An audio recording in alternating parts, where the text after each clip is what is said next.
नमस्कार बच्चों, सुप्रभात। कैसे हो? आशा करती हूँ आप अपने घर में सकुशल होंगे। आपके लॉकडाउन की छुट्टियाँ कैसे व्यतीत हो रही है? पढ़ाई का बहुत नुकसान हो रहा है।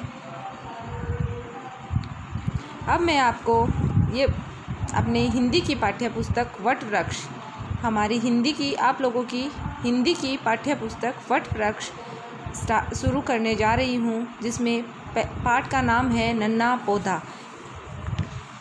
आपके पाठ नंबर 1 पाठ का नाम है नन्हा पौधा। एक बीज था। अब आप इसको अच्छे से सुनना और समझने की कोशिश करना। एक बीज था, गया बहुत ही गहराई में बोया। ये एक छोटी सी कविता है आप लोगों की। इस कविता को लिखा है वेंकटेश चंद्र पांडे ने। किसने लिखा इस कविता को? वेंकटेश चंद्र पांडे ने। एक बीज था, गया बहुत ही गहराई में बोया। इसमें कवि हम इस कविता के माध्यम से कवि हमें ये बताना चाहता है कि हमें आलस्य को त्याग कर अपने जीवन को सफल बनाना है। हमारे जीवन में आलस की कोई जगह नहीं है। एक बीज था, गया बहुत ही गहराई में बोया। एक छोटा सा बीज था जो जमीन के अंदर बहुत ही गहराई के अंदर उसको बोया था। उसी बीज के अंतर में था नन्हा पौधा सोया। उस बीज के अंतर का मतलब होता है हृदय, हमारा मन। उस बीज के हृदय के अंदर एक छोटा सा नन्हा सा पौधा सोया हुआ था। उस पौधे को मंद पवन ने जाकर पास जगाया।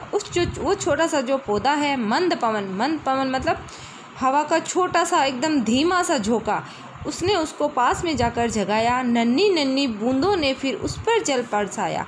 और जो पानी की छोटी छोटी बूंदें होती है, उन सब ने उस छोटे से पौधे के ऊपर उन्होंने अपना जल बरसाया। सूरज बोला, प्यारे पौधों निंद्रा दूर भगाओ। अब सूरज उन पौधों को बोलता है कि प्यारे पौधे अब उठ जाओ। निंद्रा मतलब नींद को तुम दूर भगाओ। अलसाई आंखें खोलो, तुम उठकर बाहर आओ। अब वो सूरज बोल रहा है कि अलसाई, अपनी जो नींद से भरी हुई जो आंखें हैं, अब तुम वो लोग खोलो और अब नींद से उठ जाओ अब और बाहर आओ। अपने खोल से अब आप बाहर आओ। आंख खोलकर नन्हे पौधे ने तब ली अंगड़ाई। जब नन्हा पौधा है, उसने आंख खोली और आंख खोल के जैसे अपने अंगड़ाई लेते हैं ना सुबह उठते ही, वैसे वो नन्हा पौधा अंगड़ाई लेके एक अनोखी नई शक्ति सी उसके तन में आई। जब उस पौधे ने अंगड़ाई ली तो एक नई शक्ति उसके अंदर समा गई। उसके तन मतलब शरीर, उसके शरीर के अंदर आ गई। नींद छोड़ आलस्य त्याग कर।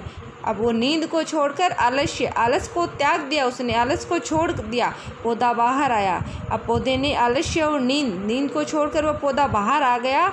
बाहर का संसार बड़ा ही अद्भुत उसने पाया। और जो बाहर का संसार, बाहर की जो दुनिया है, उसने देखी तो उसको बहुत ही अद्भुत, बहुत ही सुंदर उसको लगी।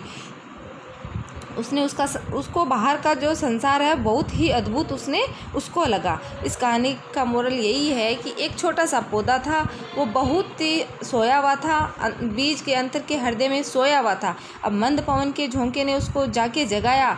छोटी छोटी बूंदों ने उसके ऊपर जल बरसाया। और सूरज बोला, प्यारे पौधे अब अपनी नींद को तुम दूर भगाओ। आंखें खोलकर नन्हे पौधे ने जब अंगड़ाई ली, एक नई चेतना उसके शरीर में आई। नींद छोड़कर वह पौधा, आलस्य त्याग कर वो नींद छोड़कर वो पौधा बाहर आया और बाहर की दुनिया, बाहर का संसार उसको बहुत ही सुंदर लगा। इस कहानी से हमें ये शिक्षा मिलती है कि इस छोटी सी कविता के माध्यम से हमें कवि ये बताना चाहता है कि हमें अपने जीवन में आलस्य का त्याग करके अपने जीवन को सफल बनाना है। धन्यवाद।